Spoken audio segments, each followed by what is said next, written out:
Welcome back. We are still here chatting with Marlon Espinoza, CEO of Caribbean Print and Native Caribbean. Marlon, you having spent a number of years in print business, you decided to make a transition into Native Caribbean.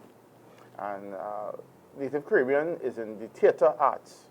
And it is quite an interesting leap, as it is not necessarily directly connected to print. It's also interesting in terms of its leap, in that you were not necessarily a member of the fraternity, an actor, or you were working behind the scenes, and then you grew, you were doing advertisements, and then you did plays and so forth. You literally jump in the people thing, as we would say in Trinidad.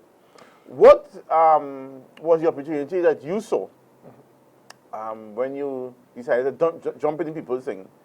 And why did you think you would be a success, having not been a member of the fraternity all these years? Okay, so that's an easy question. You know, I have two kids who are very creative. One is an artist, and one is a singer, and now an MC. Literally, she was born to be a performer. And in the back of my mind, I'm always wondering, as they were growing up, what are the career opportunities for them and for kids like them. So and in the back of my mind, I started when I was very young, my wife and I, we played guitar and we always had this little creative streak in us. But we were taught that you can't make a living singing, dancing, acting, and all them kind of thing. Get a real job. So in our younger days, my wife and I always felt drawn to this creative sector. So we were doing things like wedding decorating, building elaborate sets for weddings, and being extremely creative in that sector. So we won't put up a set of flowers and some greenery, and when you see one wedding, you see all. We would actually hand make things like we did a Greek ruins for a wedding, a whole set, like a Greek ruins with the pillars that were breaking down and overgrown with vines and stuff like that. We built a whole front of a house with a front door and a porch and a picket fence in the yard for somebody to get married inside of a hall. So we had this creativity that needed to come out. And then when we had kids, we felt, listen, these children going to see trouble because our creative sector hasn't understood, how to make money. And after years and years and years and years of thinking in the back of the thought is always there, nagging you like a little pebble in your shoe. I finally decided that, you know what,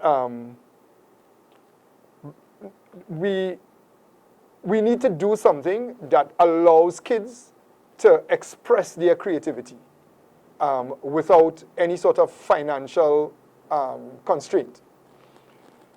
So we started planning Native Caribbean Foundation for about 2 years. It took 2 years of planning to be able to come up with the business model.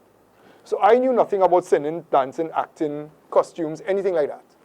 What I studied for those 2 years was what is the business model behind putting on, let's say, a successful theater production. Finally, when we decided to dip our feet in, we dipped our feet into the deepest end of the pool by deciding we're going to do a production. And I partnered with a good friend of mine from school days. His name is Victor, and he is a musical genius. And he was able to put together a creative team for us, a director, he was the musical director, and a choreographer. And I didn't have to worry about, training people to sing, dance, and act. My job was trying to figure out the business model behind this. Simply, the business model depends on the number of tickets you can realistically sell and what is your marketing strategy behind that. Who is your target market? And how affordable the show will be in order to attract your target market. Numbers is my thing, right? I would be driving up the highway and be thinking about numbers, all kinds of numbers, right? And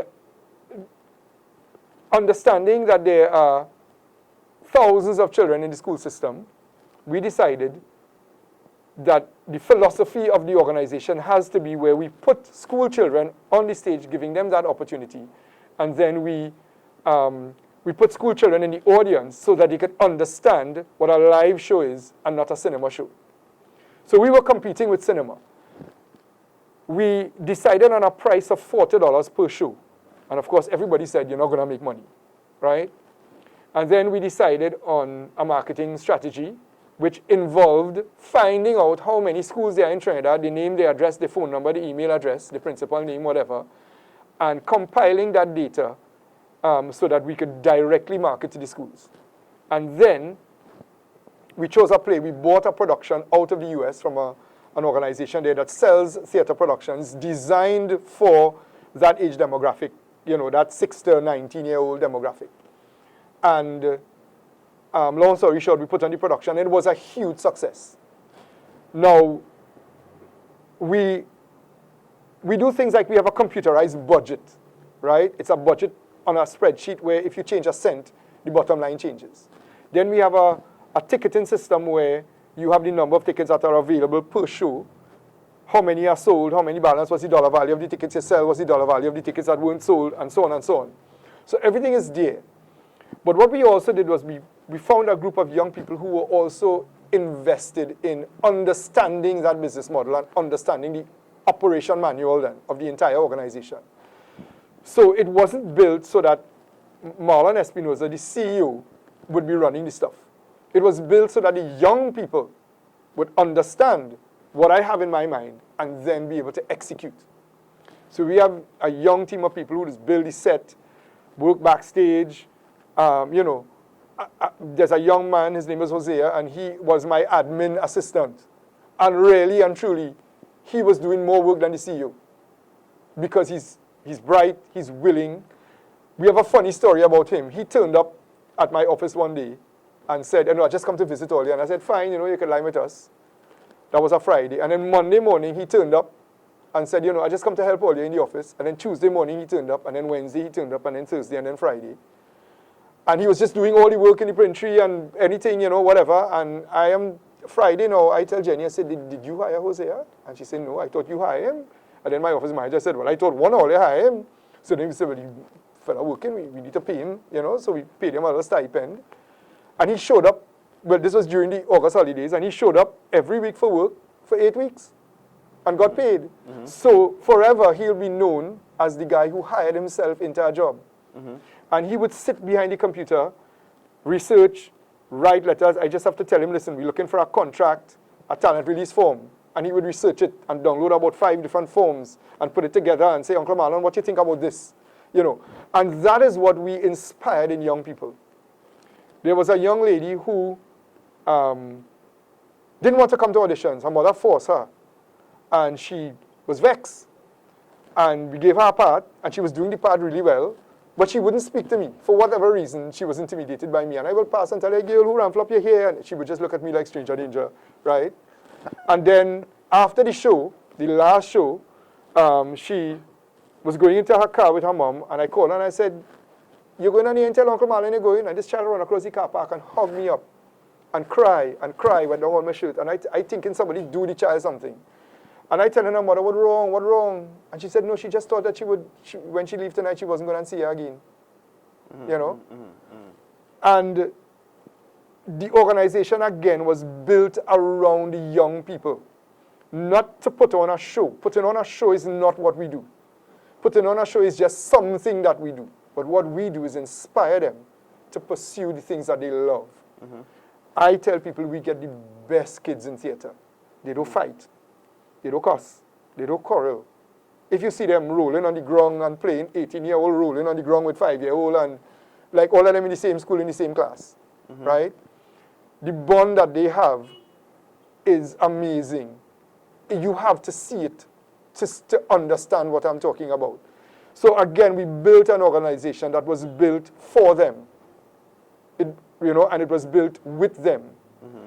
And we have a production this year. We're doing Rockin' Robin Hood.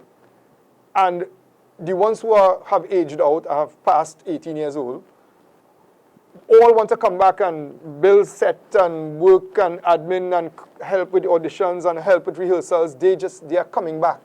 You can't keep them away because they feel a sense of belonging. It's like they belong to a family. This is where their friends are. This is where they're safe. This is where they can express what they feel. This is where they could confide in their friends. So it's an organization that was built for young people, with young people, and it will last forever. As long as they're alive, Native Caribbean Foundation will continue. As long after I am gone, Native Caribbean Foundation will continue. So this in itself that we're talking about here is as close to a miracle as heaven will allow. We did Alice at Wonderland in Queen's Hall. And Alice at Wonderland, we did it in South and in Queen's Hall. And on the last day of the last show, my daughter played the lead in that one. And she was Alice.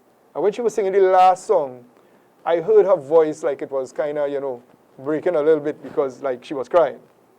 And I asked her why was crying on stage. No, before that, I looked around and I saw every single person, stage hands, everybody crying. Everybody crying, right? Tears out around my eye too because you really don't see 40 people crying one time unless it's a funeral. When she came up the stage and we did the curtain call and thing, I said, why were you crying? And she said, me, daddy, bad man don't cry, right, And then the next day I asked her, why were you crying? And she said, daddy, we know that we will leave in Wonderland and we will never coming back, right? So I had to cry again, right? But this is what happens. The kids fall in love with each other so much that they can't imagine not being in a production. Over the last 2 years, is Uncle Marlon when we having our next show? Uncle Marlon this, Uncle Marlon that, Uncle Marlon don't forget me. Uncle Marlon call me, talk to my mother, I want to be in the next show. A young man, just before you came here, a young man come and say, I want to be in the show, but I'm going away. So I'm going to miss the auditions. What you could do, I say, when you come back, we go audition, you don't have to worry about that. We have a place for everybody, right? So when you build an organization that is for people, especially for kids, right, and you build it right, and yet you understand the business model behind it so that it is sustainable. Our ticket sales pay for everything. It pays our creative team salary, it pays a stipend to our volunteers. We do a magazine, and I mean, I really want to thank our advertisers. There are so many of them. They advertise in our magazine, and it's a net zero cost, even though it costs thousands of dollars to print a 12-page full-color magazine. It's a net zero to us because of our advertisers. They support what we do, and they get advertising in our magazine. We print about 7,000, and it's distributed to every child that comes to the show free of charge. And it's, it's online. You could go to our website and see all our advertisers in every magazine. So we create value for the advertisers. We don't just go to them and say, donate $1,000. There are no donations in Native Caribbean Foundation. There are no government subventions. There are no, and this is not to say that the government wouldn't give us a subvention. We just don't see the need to ask for it if we have a sustainable business model that pays for itself. So I don't think that most people understand the business model that we operate under, and if they do, they're not adopting it. We have been approached now to share this business model with different islands in the Caribbean. We are working with an organization in Antigua right now to replicate our model there. So we're not going to Antigua and carrying a band of children to spend $200,000 on plane ticket and hotel. What we're doing is replicating the model like a franchise so that we use Antiguan children, the Antiguan school system. Everything comes from Antigua. The only thing we will provide is oversight. So it's a business model that is sustainable. It can be very easily replicated. It's sustainable because it pays for itself, and it is, it's a business in a box. And that is our invention. That is what we think is innovation. Not that it hasn't been done in the world, but it hasn't been done in the Caribbean region, right? Building on top of that, there is no organization in the entire world that markets plays and musicals that are written by Caribbean nationals. And we are right now looking for some money to build out a website that could replicate what the foreign companies do and provide a means by which Caribbean nationals can market their plays and musicals to the rest of the Caribbean or the rest of the world. But in so doing, we are providing a monumental development tool for the industry. One, we are going to standardize the pricing of plays and musicals based on different parameters, cast size, number of songs, whatever it is, right? That's the first thing, standardizing the revenue model so that if you write a play, you know how much money you can expect for the type of play that it is. The second thing is standardizing the legal structure, right, that would govern those arrangements. So you're not giving up your intellectual property rights to the organization that is marketing it. We are just marketing a play and musical for you for a commission. And that commission will sustain the website. And so that legal framework, your legal split sheet, if you wrote the play and someone else wrote the music and another person did the design for the marketing and so on, everybody gets their little cut based on that legal framework, right? And the third thing, of course, is to have a repository, an archive of the plays and musicals that are written by Caribbean nationals. It does not exist in the world. Nothing exists where those plays and musicals and creative works are housed in one place. So you might have national archives in different countries that might have a few plays, and whatever it is. But there is no one repository of that collective knowledge or that collective product in that sector that can be assessed, right? So if you wanted to buy a play or a musical written by a Caribbean national and you're anywhere in the world, that will be the repository of those. That will be the entire archive, as long as you want it to be there. And it costs the creative nothing. It costs them nothing to put their play or musical or creative work on our website. The only time they pay us is a commission on the sale. So if you get $1,000 and our commission is 10%, we get 900. We get 100, you get 900, right? Other than that, there is no cost for you to put your creative work on the site. So that revolutionizes in an unimaginable way how the creative sector will develop in the Caribbean. This is the turning point in the development of the creative sector. And when I say it, people don't believe it, because if you have no idea what I'm talking about, you don't have any idea of the significance of what we are creating right now. The thing is that we don't have the resources to do it as quickly as we want to. And that model will not earn money until it's done, until the site is built. So that's where we are now. But I know you're going to segue into innovation. That is as true about innovation. That is the truest form of innovation that you'll ever get, coming from a local company. And I say that without fear of criticism, because it's very easy to bring a container of goods from China and sell it and make money. And if you're making $1 million, you could tell me I am a successful business person. I won't argue with that. But what are you contributing? What are you contributing to the development of the country besides selling TV and fan? What are you contributing to the development of the young people, right? What are you contributing to the development of a particular sector of the economy? What are you contributing to building careers for our young people when they come out of school, right? Content creation, media is the biggest industry in the world. And that is where we are now. We are building that industry single-handedly. We'll be right back.